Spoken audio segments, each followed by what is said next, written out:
We're good. Hey man, Yeah. Yeah. What's good? What's good? What's good? how's New York, man? New York is great. You guys can hear me okay? Oh yeah. Okay, You good. also got the quality audio hooked up to Yo, Instagram, I'm talking to XLN audio. I have to make sure my shit's official, right? dude. I have the wonkiest hookup to like through I think 7 different cords to get like XO and RC20 into sound card into Instagram with both mics and everything. So yeah, Genius. it's Instagram is not making it easy for us, but we will struggle through it. So we actually started talking like a couple of months back on Instagram after you had sort of launched your own set of memes surrounding RT20. I sure did.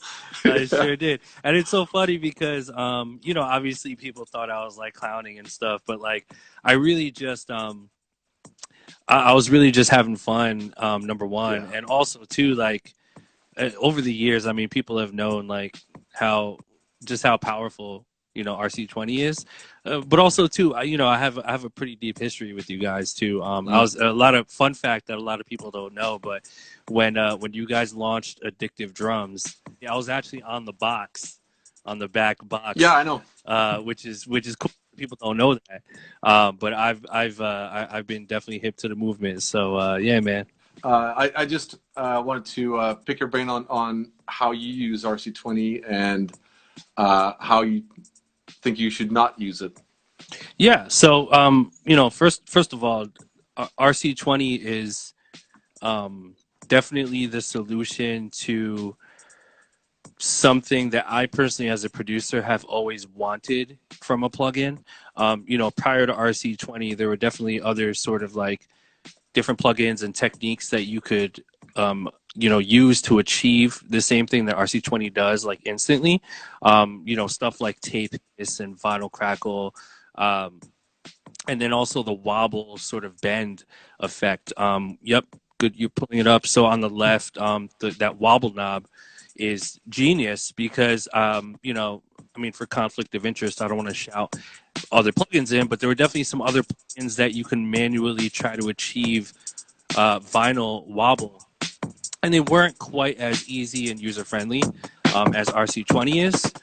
So definitely the wobble is a huge fucking feature in RC20. And just a little back history for people that don't know. So you have, producers that aren't really familiar with the vinyl days of, going to the record store and sampling off of actual vinyl. And just for a little back history, the reason why, oh, okay, they're saying in the comments to lower the volume a little bit. Oh, it's off, man. Oh, okay, cool. Um, so the reason why wobble is so pleasing to the ear is because back in the day, before a lot of our times when vinyl was like the standard for listening to music, you would take a piece of vinyl, put the needle on the vinyl, you would hear the music. Now, over time, that piece of vinyl would warp over time. The actual physical piece of vinyl would warp, and it wouldn't be a flat surface anymore. Whether that's from moisture or a piece of vinyl sitting in the basement too long or whatever it is. And so over time, that piece of vinyl would distort. And when you put that on the record player and you put the needle down, you would get this sort of like wobble detune from the physical vinyl. And that was always such like a cool thing, especially as a hip hop producer, because when you sample a '70s soul record, you get that little wobble in the audio, and then you get the tape hiss and the vinyl crackle, and it's all just like super nostalgic, right? And so Right. what you guys have done is with RC20, you were able to literally duplicate pretty much to the T, almost, pretty much. You're able to duplicate that feel of nostalgia that we used to get from vinyl that you can apply to any audio you want. So you guys can see on the XLN audio window here, the vinyl crackle and the wobble. Those two things are literally like my two favorite features of RC20, because just with those two things alone, you can make any piece of audio sound insane.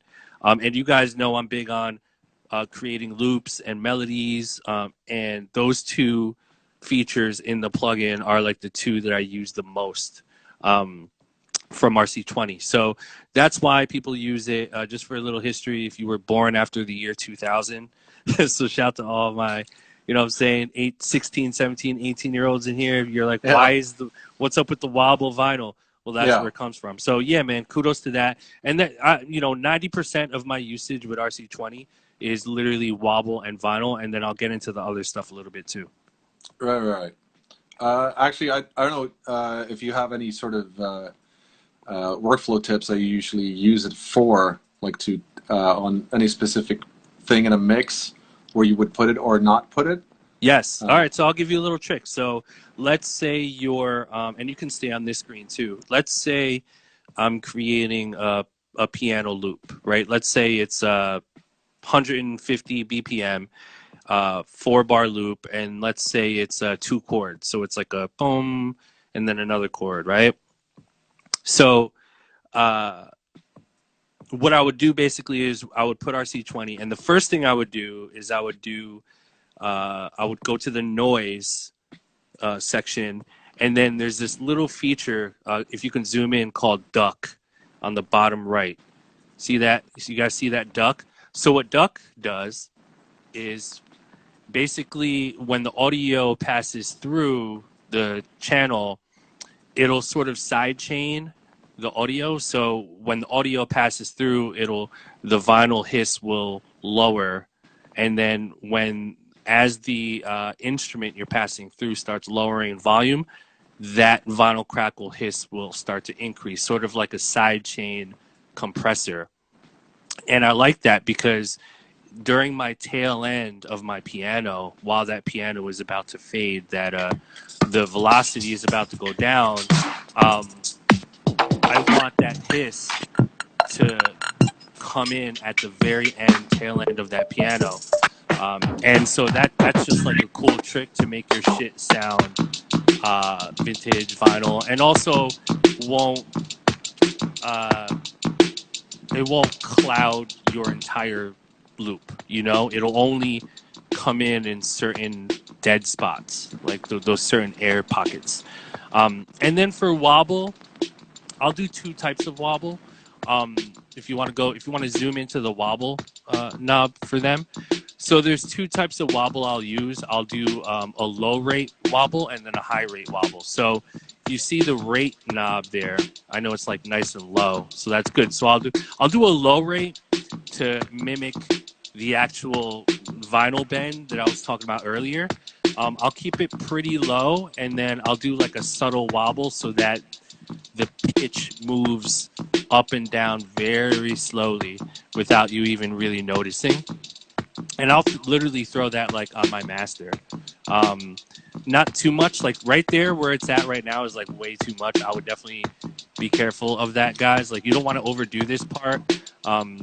That's like kind of a good rate you have there. Like you want to be tasteful, because if you if you go too much on this, then you're gonna have a hard time making a beat with it, because if you try to layer like an 808, or let's say you send off your sample to like me or like another producer, if we hear the loop might be great, but then if it's too out of tune, it'll be really difficult for us to make it sound good if it's like too wobbly and too out of tune. So you definitely don't want your shit to be overdone.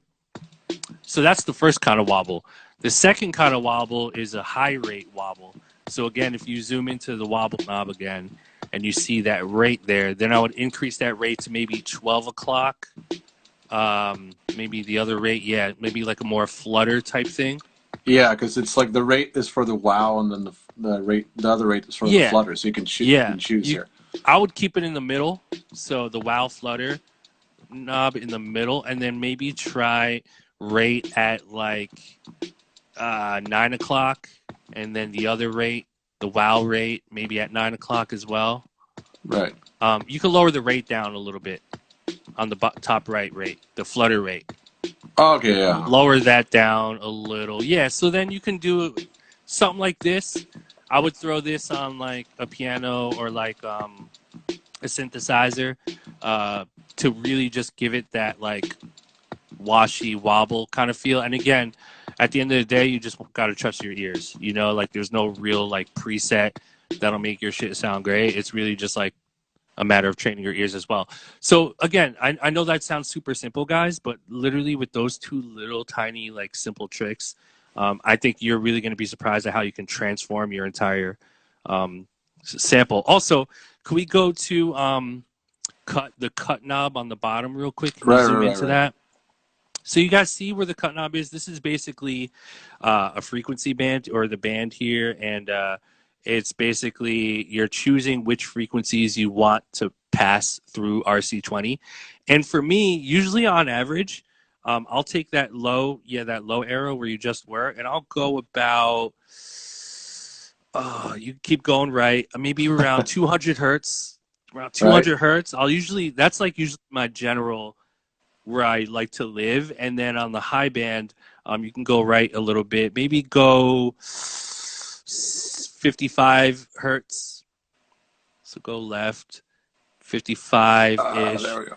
So this is, yeah, it's 50. That's good. So right here, guys, this where we're at right now in this is my general starting point when I'm creating sample loops. Um, I'm cutting some of that ugly low end to allow for you to play with 808s later on and not clash with your 808. And then I'm also cutting some of the high end brightness to kind of give it a little more vintage feel, but not take away too much from some of those nice highs, that warm highs that you also want to get. So this is sort of like a general template that you can, play with. And again, customize it in your own way, follow your own format. This is sort of generally where I like to live. And then if you go right a little bit to the zoom in to that knob, yep, that one right there, the tone knob actually. Oh, the tone. Okay. Uh, yeah, tone here. So tone is something I love to work with. Tone is cool because if you go right on the tone, it'll accentuate like the brighter, higher frequencies. And then it'll sort of just like bring the audio sort of front and center. And then if you go left on the tone, it'll push it more to the background. It'll take some of those highs and those mids out. So that's another knob that I definitely love to play with. Pause. You want to trust your ear with that as well. I love using that tone knob and shoving it all the way to the right. Anytime I'm using like a pad or some Fender Rhodes that are like really muddled and in the background, if there's a sample loop or sound that I feel like isn't bright enough, I'll literally use that tone knob and it'll literally fix all of my problems. It's insane. So Okay, cool. yeah, it's wild. So yeah, that's another big feature I'm using. And those are literally, honestly, guys, like those are the main features. Um, the presets in RC20 are pretty fucking amazing too. There's a preset you guys have. It's a lo-fi preset. You remember the name of it? What? Zoom in. Let's see. Go down. Let's see which one is it. So no, it's not that. It's one of the. It might. Is it Sad Piano? Keep going. Okay, it's one of the presets that really This gives one. it. It might be one of the retro ones, All right. but it reminds me of what my man T Minus used on J Cole's KOD album. Okay. The one song that T Minus produced on J Cole's album, the main synth line on there sounded just like this particular RC20 filter. And I don't know, T Minus, if you use this, we should ask him. Maybe I'll ask him one day. But Right. it sounds like he literally used that preset from RC20 and ran it through that instrument. So anyway, I love that preset. Mhm. I love the lo-fi feature too. Can you show them the lo-fi how to do like the lo-fi sort of like bit rate crunch. Oh yeah. The whole digital knob is sort of. I mean, you can do pretty much anything with it. Either like derate it, Mm-hmm. or bit crush it, and blend those two. But really, Exactly. what is cool about it is like if you uh, this can if you don't do a lot of it, it can really like replicate well what like putting stuff on old samplers did. So like Mm-hmm. the thing you love about old beats and stuff you heard is this like this can do it to something that you have that you downloaded or something that is sounds too clean or just too like polished. Um, Exactly. Hey, I'm about to do the Tootsie slide, bro. I, let me see. Give it to him. Hit him. Hit him.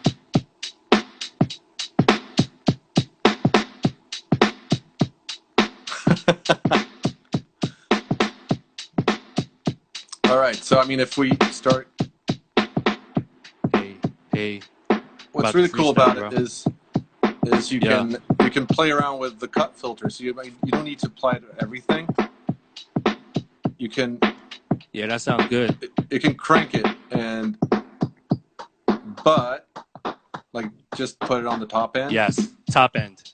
or bottom end. It's like it. This is a really cool way to get like transitions as well. Have you played Exactly. around with the magnitude slider at all?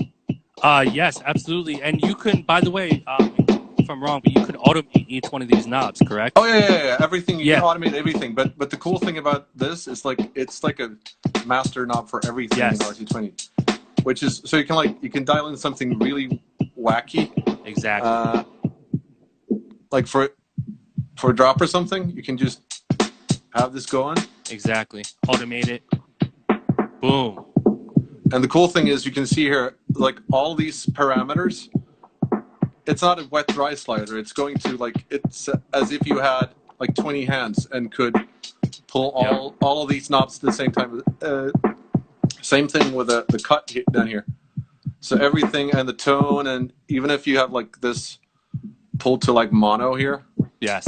uh, it's gonna follow. So that is like super nifty to have something like yeah for just intros or breaks Exactly. or when the stuff is coming back. So yeah. Exactly. And for all you hip hop producers out there, you can get your 40 on with that. You know what I'm talking about. Someone is asking if this is in real time. Yeah, it's live. What, this? Oh, no, this is a pre recording. We did this yesterday. Yeah, it was hell to sync it, man. um, so, yeah, I definitely don't want to miss anything, but basically, the way that I use RC20, I mean, 90% of how I use it is pretty much what I told you guys. A lot of it I'm using for actual sound designing. Mm-hmm. You know, you can literally take a raw sound from like, you know, Omnisphere that's like a super clean like bell in Omnisphere, you know, and then you fucking slap RC20 on there. You do the ducking technique with the hiss, and then add two types of wobble, the low wobble and the high wobble. Play with that a little bit, and then mess with the frequencies, and then the the magnitude knob, and you could really get some magic. And again, another helpful tip for you guys. Mm-hmm. And this really kind of applies for any plugin. This is kind of my rule of thumb, but anytime I fuck with a plugin um, that maybe I'm not familiar with, or I just want to, really get my hands really dirty.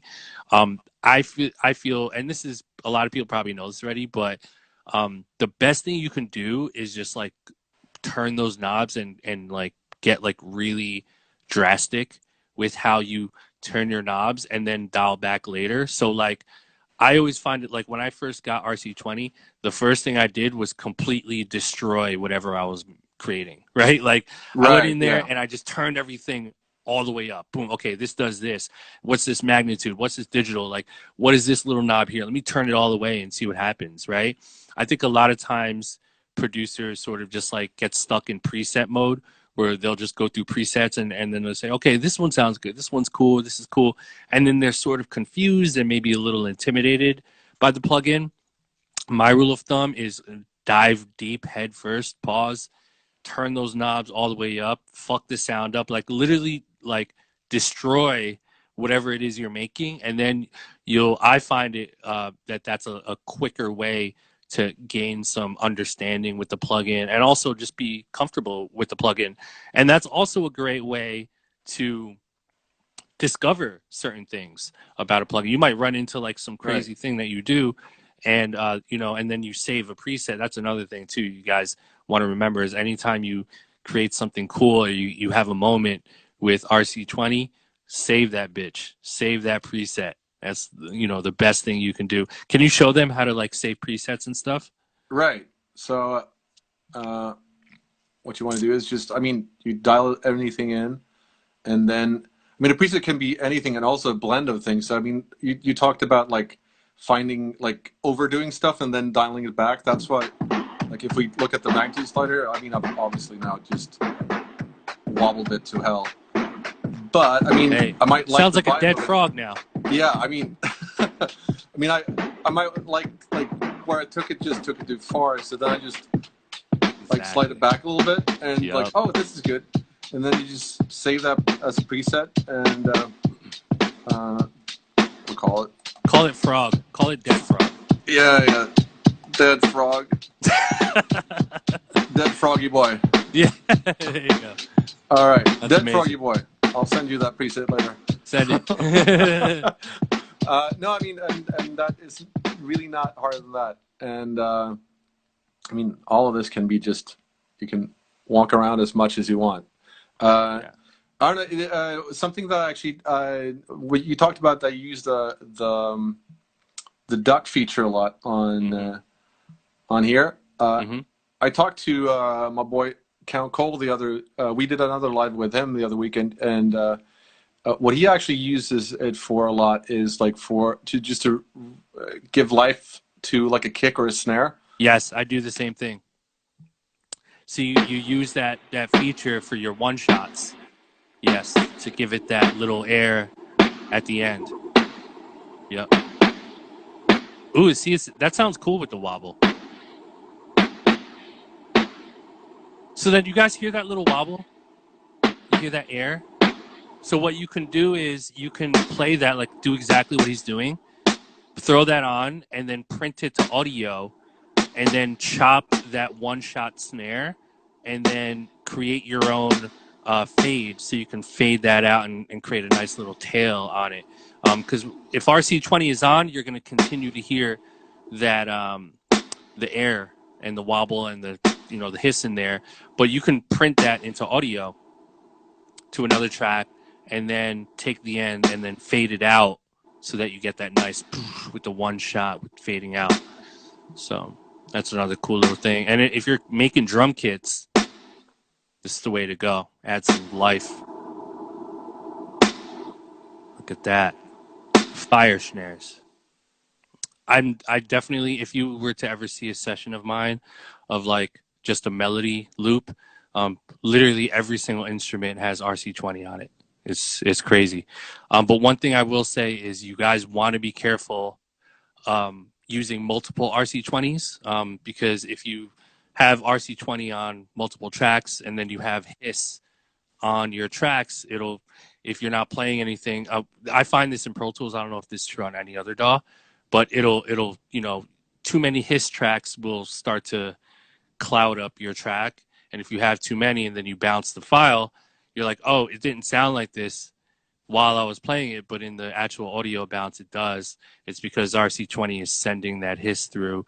I noticed that just in Pro Tools, so you guys just want to be mindful of using too many RC20s with hiss on it. Otherwise, it'll sum into one hiss sound. So yeah, there you go. That's the thing with the follow on the duck feature. I'll just pop back here. As soon as you just have a little bit of follow or duck there, it's going to not like generate a noise all the time. So just be mindful of like your settings here, because just like you said, you might get just like a flat line of noise on your tracks. Totally. Cool. Also, one little thing that I talked to Stefan, the guy who built this thing, earlier today. He says hi, by the way. Tell him he's a genius for me, please. I tell him like every day. He's very humble though, so he won't believe you. Okay. Uh, but yeah, he's a legit awesome dude. Well, whenever you get to Stockholm, we'll meet up and you'll meet the Sweet. guy. But yeah, this is if you see the EQ here, it's like a really sweet, like quick solution. If you just want like an extra bump to like your 808 or just a bass line, you just select this mode here with a little bumpy, Mm-hmm. and then you just dial in where you want that bump because it's going to give you a little boost in the bottom end, just at like the frequency range that you select. So it's like a really good way to get like a kick Amazing. to pop. Can you Uh, zoom into that one, that mode, that little icon? Yeah, right, so right. you So guys just click on that. right, either you have like a slope, so it's just going to Mm-hmm. cut like any EQ, but then this one gives you like a bump. That Uh, bump, see that bump mode right there, that little icon, that definitely looks like a woman twerking. That's cool. because they will, Yeah, and so will that's men. twerk mode. Yeah. Everyone will, women, men, and children will twerk Yes. when you That's the enable that twerk. mode. The top mode is pre-twerk, and then the bottom mode is in motion twerking. That's amazing. Yeah, I love that feature, dude.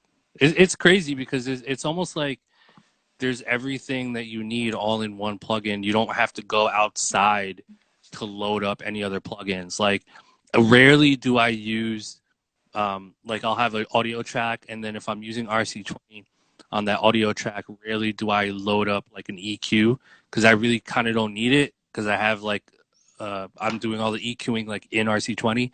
So Oh, cool. that's another thing that I love about RC20 is that you don't really need, you can literally accomplish everything in this one plugin. So that's really cool. It's badass. I mean, yeah, this is sort of the sauce we all put on our like instruments and whatnot. Like this a collection of plugins that really didn't.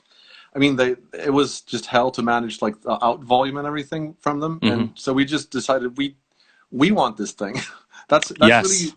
I mean, that's really how we build most of our plugins to begin with. Is like, but we want this now, so we have to Yes. build it.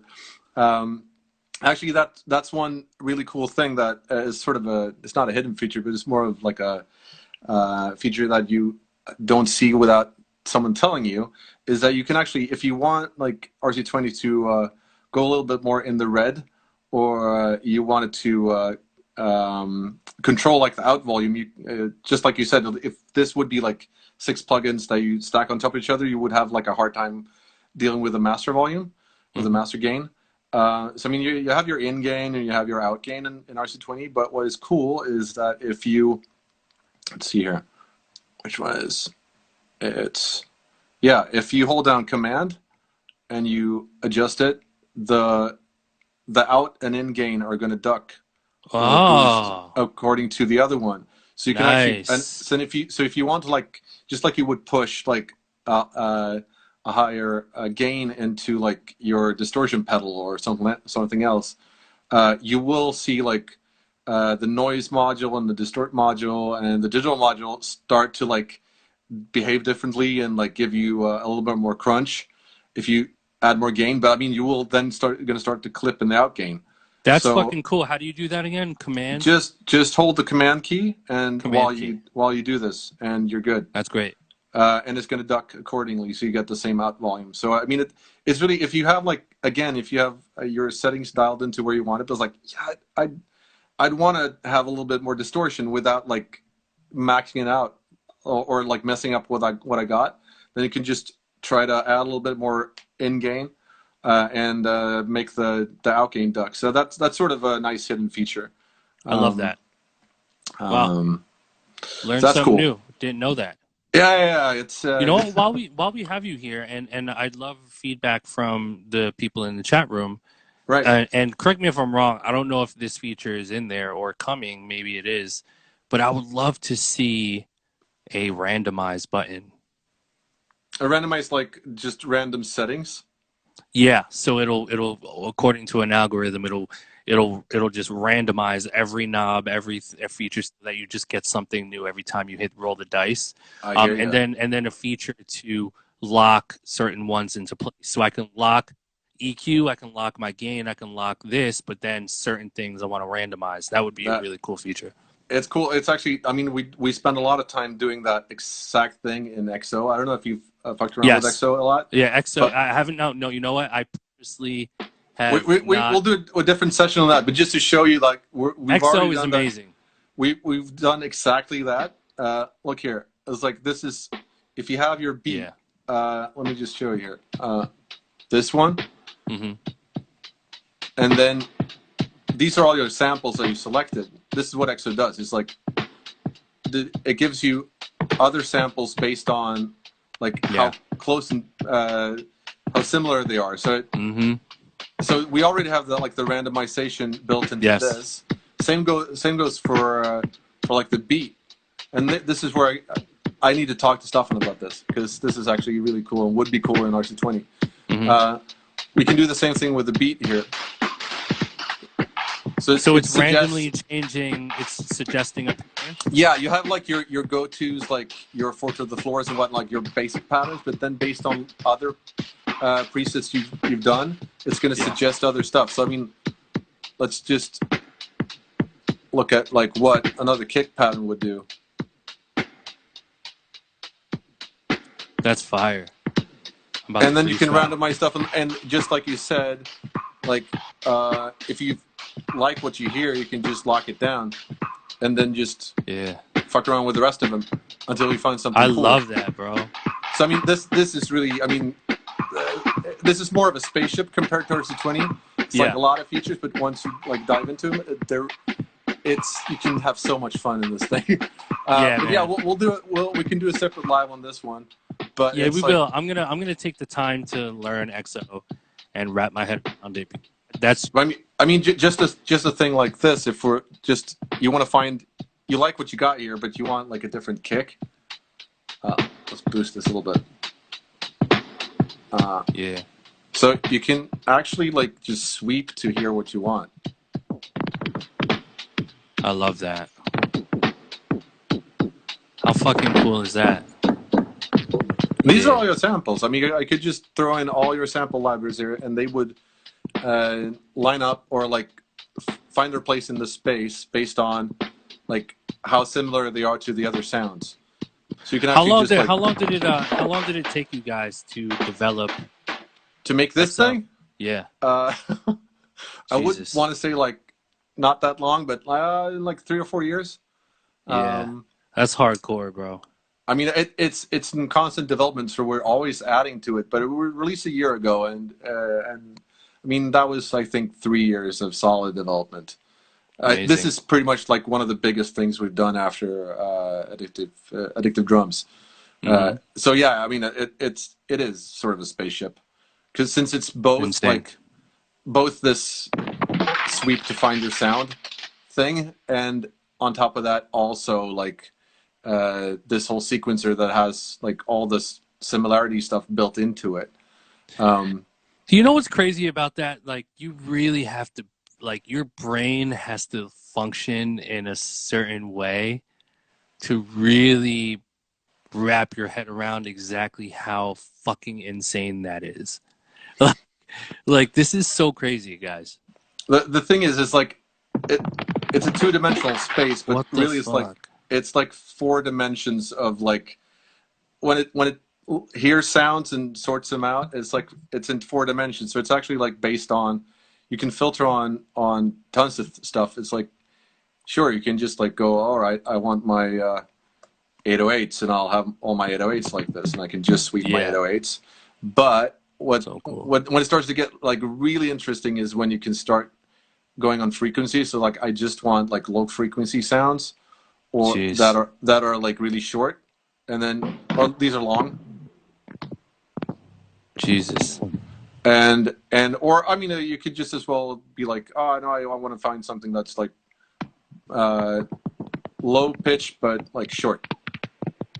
Jesus. And then you can just sweep around, and you don't have to like look at your other stuff. I mean, you don't have to build if you can't make fire music from using this plugin, then something is seriously wrong with you. Yeah, the cool thing is like you rediscover stuff and you had in your sample library. Yeah, we've had like people throw like 500,000 samples at this thing, Be like, Hmm. I didn't know I had this stuff. Yeah, yeah. That's Yeah, crazy. it's like all the red stuff is kicks, but like then you It start. looks like a map of Westeros. Yeah, a little bit. There's just Just less fucking, death. where is this? Less death and fucking less of a shitty ending. Yeah. Let's there's not going to be a final season Sorry, of this Game one. of Thrones. Fuck, I love Game of Thrones, man. Oh, I Fuck, do too, they man. really But yeah, fucked. They screwed that up. they rushed it a little bit. That literally looks like Westeros, bro. That's fire. That's so fire. Yeah, I'm gonna wrap my head around that plugin. I have to really start diving in and turning knobs and use it. So we'll do another one of these with the XO and see what we come up Absolutely. with. But for this one, I just want to thank you for dropping knowledge on all of us and our friends here. And I hope you stay safe and have a good one. Definitely. Likewise to you guys. Shout out to XLN Audio. Make sure you guys go get that RC20. You're kind of weird if you don't have RC20 by now. So definitely don't be weird. Go get it. Try it out. And I promise you, I co-sign all this stuff because I'm genuinely blown away by how awesome the plugins are that these guys make. So huge, definitely an amazing opportunity to just take your sound to the next level. So shout out to XLN. Appreciate you, bro. Shout out to everybody in the chat. You guys stay safe. Blap God out. Peace.